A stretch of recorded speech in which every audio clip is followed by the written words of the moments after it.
I'm very happy to welcome to our capital Senator-elect Al Franken. He ran a very hard-fought race, and that's an understatement.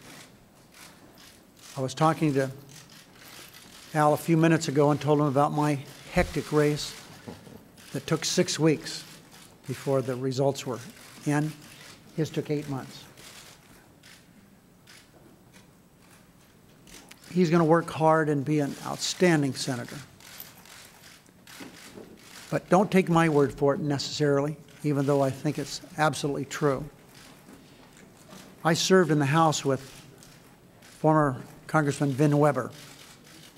He was always someone that laid things out the way that he saw them.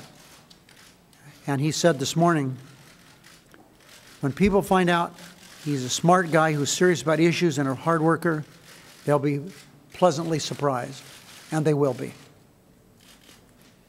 Much has been made of the expectations of Al Franken joining the Senate.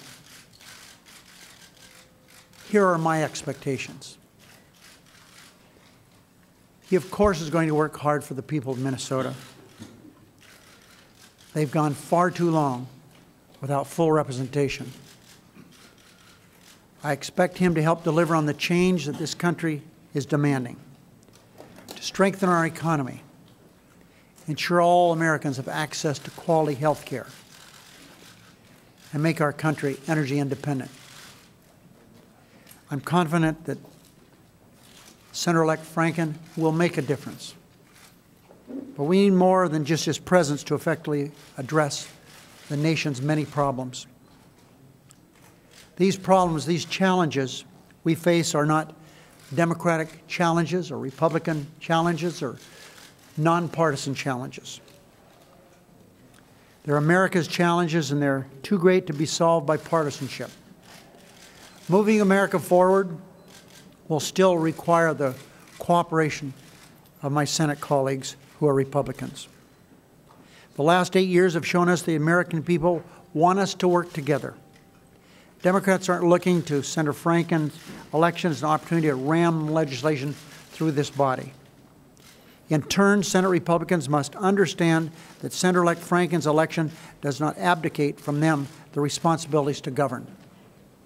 That's why we have and will continue to offer Senate Republicans a seat at any negotiating table.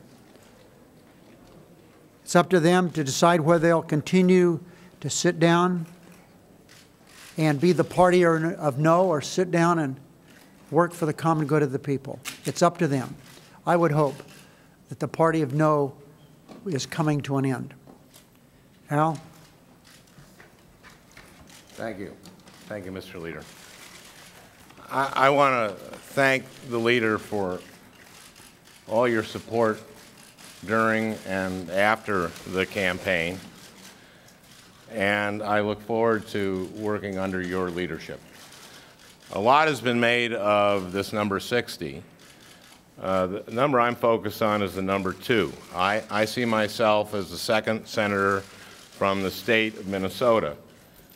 Minnesotans are very practical people.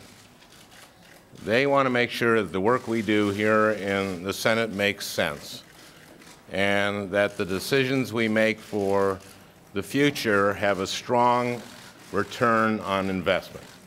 Minnesotans want a rational health care system that provides health care for all Americans, that is accessible and affordable. It gets the costs down. Minnesotans want an economy that works for working families, and that means jobs. It means a decent day's wage for an honest day's work, and it means protecting people's retirements. Americans want a new energy policy that creates jobs, that addresses climate change, and that is going to wean us from our dependence on foreign oil. And Minnesotans want their kids to have an education that prepares them for a 21st century economy.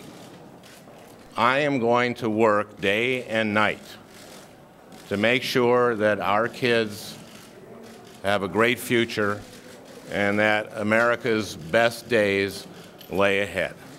I'm ready to get to work. Thank you. We're going to have my stakeout tomorrow after the luncheons. A lot of questions will be asked then. A lot of questions will be answered. Al and I are taking no questions now. Thank you, everybody.